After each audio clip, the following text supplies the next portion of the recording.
La vie est comme une feuille suspendue à un arbre. Au bout d'un moment, la vie quitte la feuille et retourne dans ses racines. La feuille tombe. Cette vie est ensevelie dans les racines jusqu'à ce que l'hiver soit passé. Au printemps, elle produit le retour d'une nouvelle vie, une nouvelle feuille. Et c'est comme ça pour le chrétien qui est sur l'arbre de vie.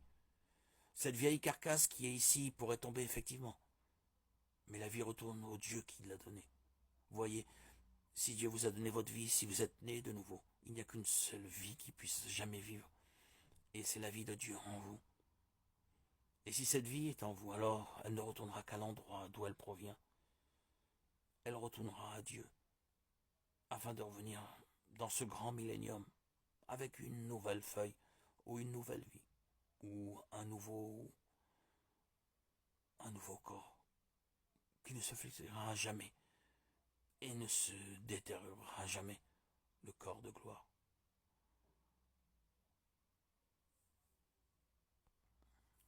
Nos saisons démontrent que Dieu est avec nous, que Dieu est ici. Et quiconque vit et croit en moi ne mourra jamais. Crois-tu cela? Jean 11, 26.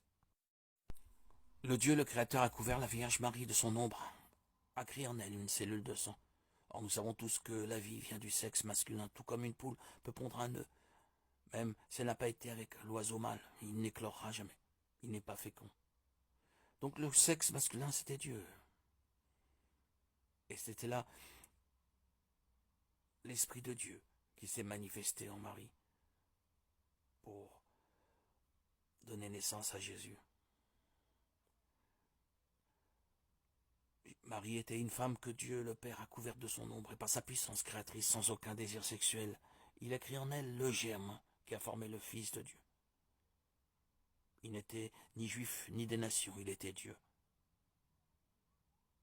Et une voix fit entendre du ciel ces paroles. Tu es mon Fils bien-aimé, en toi j'ai mis toute mon affection.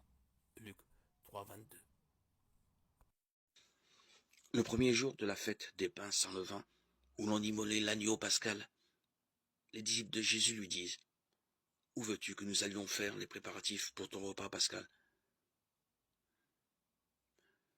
Il envoie 2 disciples. « Allez à la ville, vous y rencontrerez un homme portant une cruche d'eau, suivez-le, et là où il entrera, dites au propriétaire, le maître te fait dire, où est la salle où je pourrai manger la Pâque avec mes disciples ? Il vous montrera à l'étage une grande pièce, toute prête, pour un repas. Faites-y pour nous les préparatifs. » Les disciples partirent, allèrent en ville. Tout se passa comme Jésus leur avait dit. Et ils préparèrent la Pâque. Le soir venu, Jésus arrive avec les 12. Pendant qu'ils étaient à table et mangeaient, Jésus leur déclara « Amen, je vous le dis, l'un de vous qui mange avec moi va me livrer. » Ils devinrent tout tristes. Et ils lui demandaient l'un après l'autre « Serait-ce moi ?» Il leur répondit « C'est l'un des 12 qui se sert au même plat que moi. » Le Fils de l'homme s'en va, comme il est écrit à son sujet. Mais malheureux celui qui le livre. Il vaudrait mieux pour lui qu'il ne soit pas né. Marc 14, 12, 21.